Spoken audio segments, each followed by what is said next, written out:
This is NBC Nightly News with Hallie Jackson. Good evening. We begin tonight with the race against time to contain the dangerous wildfires, forcing much of one city to evacuate, with hundreds of buildings burned up in the Pacific Northwest. Look, you can see it here in Spokane, Washington today. Neighborhoods like this one swallowed by the fire, flames and smoke everywhere you look.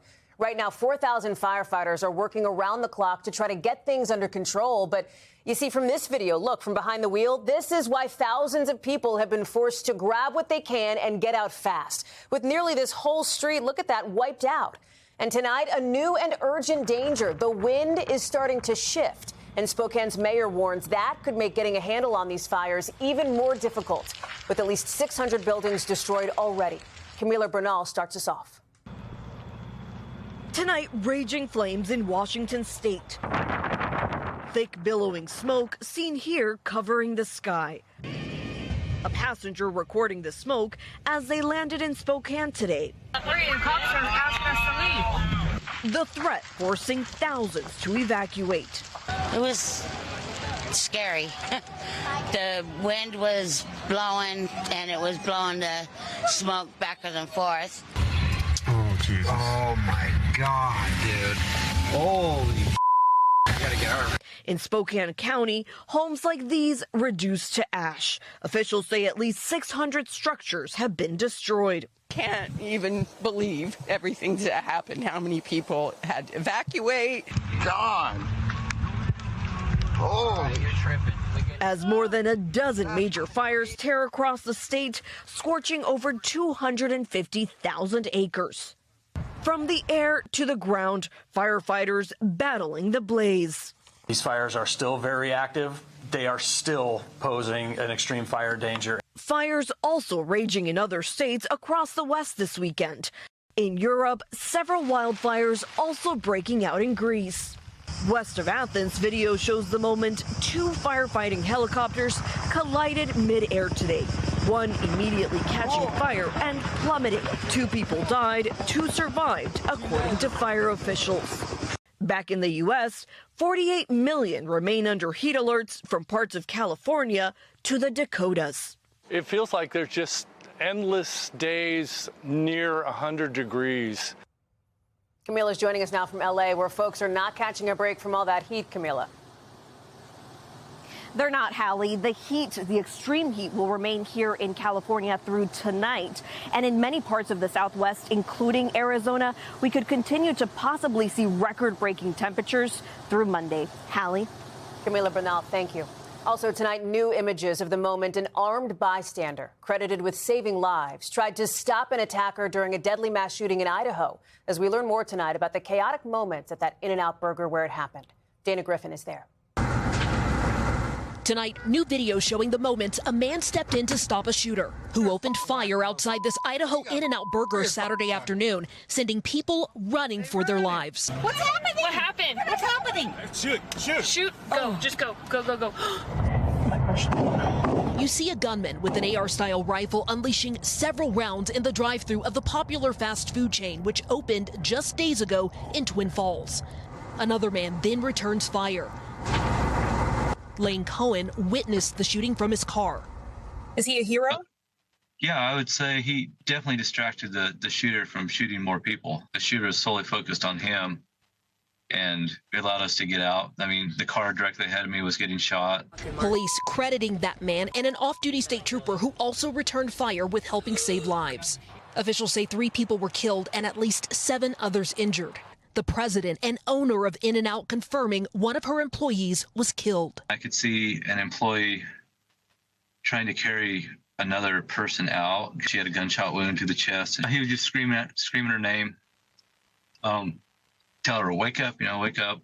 Taxi driver Terry Dudley was shot while charging his car. His son Michael says his father is now intubated in the hospital. He's in pretty rough shape. I haven't been able to talk to him. Tonight, officials say the gunman, identified as 24-year-old Chad Williams, died from a self-inflicted gunshot. His motive still unclear. Dana's joining us now from Twin Falls. And late tonight, Dana, we heard from police praising those who jumped into action to try to stop this attacker.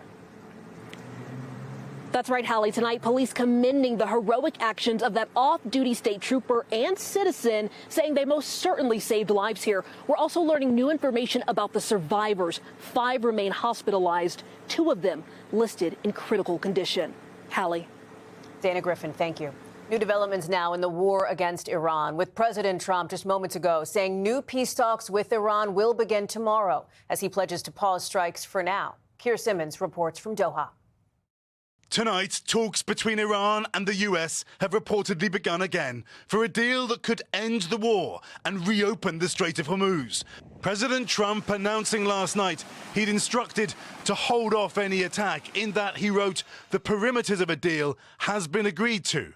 I have agreed to cancel the attack, subject to being able to rapidly make a deal." The president saying he will order American forces to hold off on massive new strikes against Iran.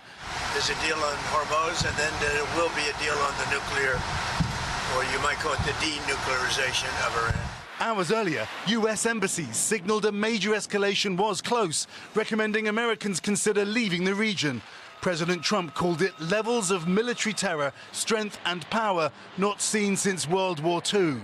But there are mixed messages. On Saturday, Iran hit a vessel near the Strait of Hormuz, setting its engine room on fire. And tonight, Iranian officials again insisting the Strait of Hormuz will not return to pre-war conditions. Trump's new ceasefire, the culmination of days of strikes by the US against Iran.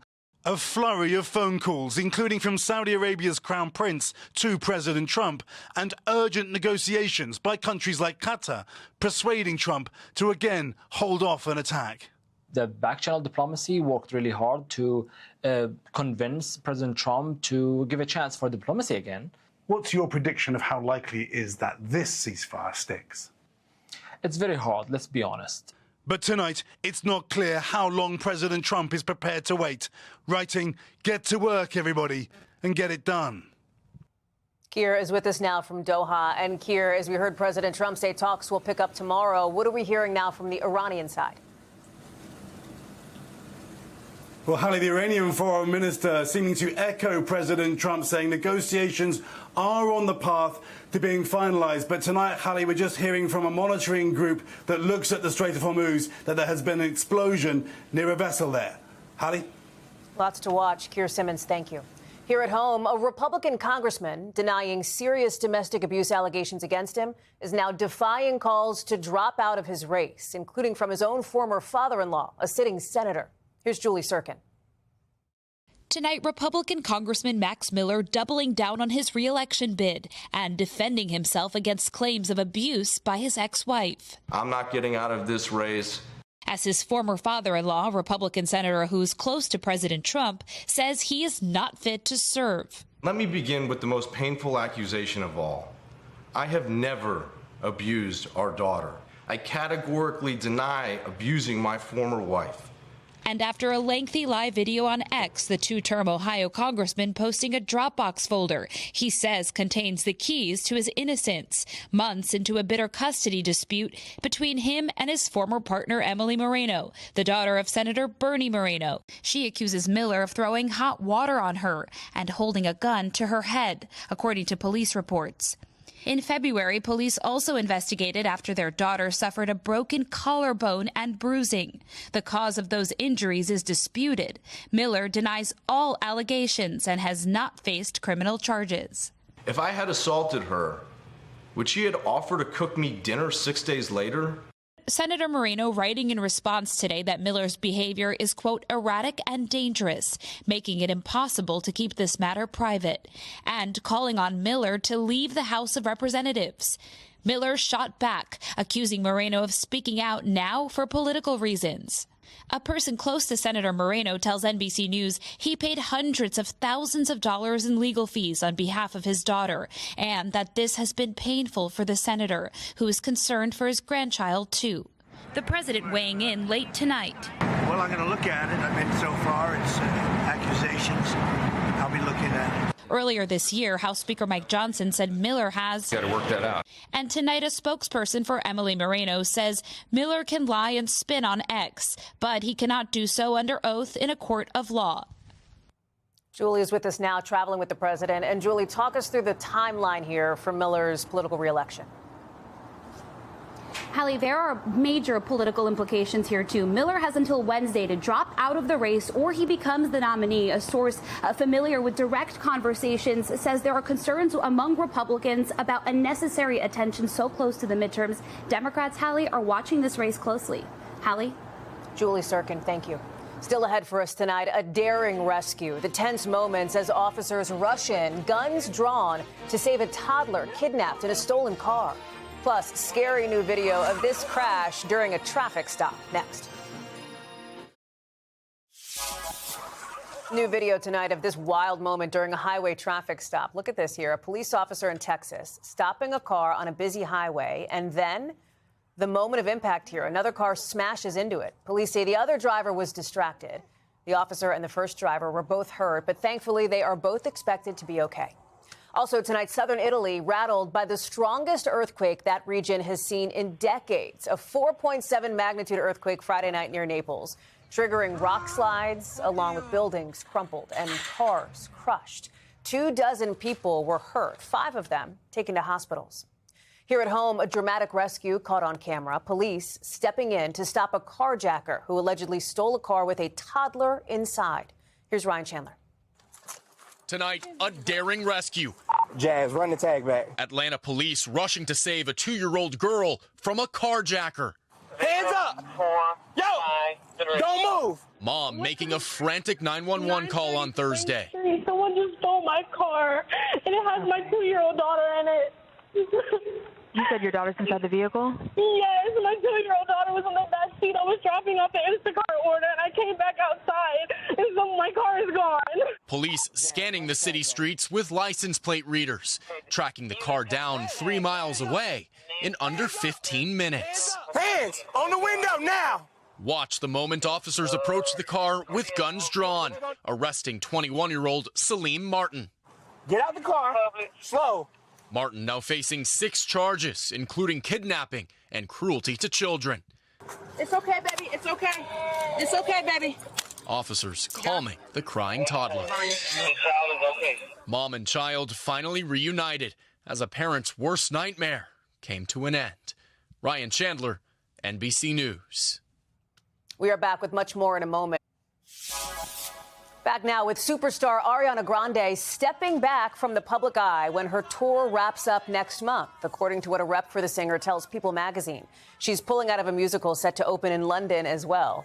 Her team citing what they call endless, ongoing public scrutiny as a reason for the move. And that is nightly news for this Sunday. Sunday Night Baseball is up next with the Red Sox at the Dodgers. I'm Hallie Jackson. For all of us here at NBC, thanks for watching and have a great week.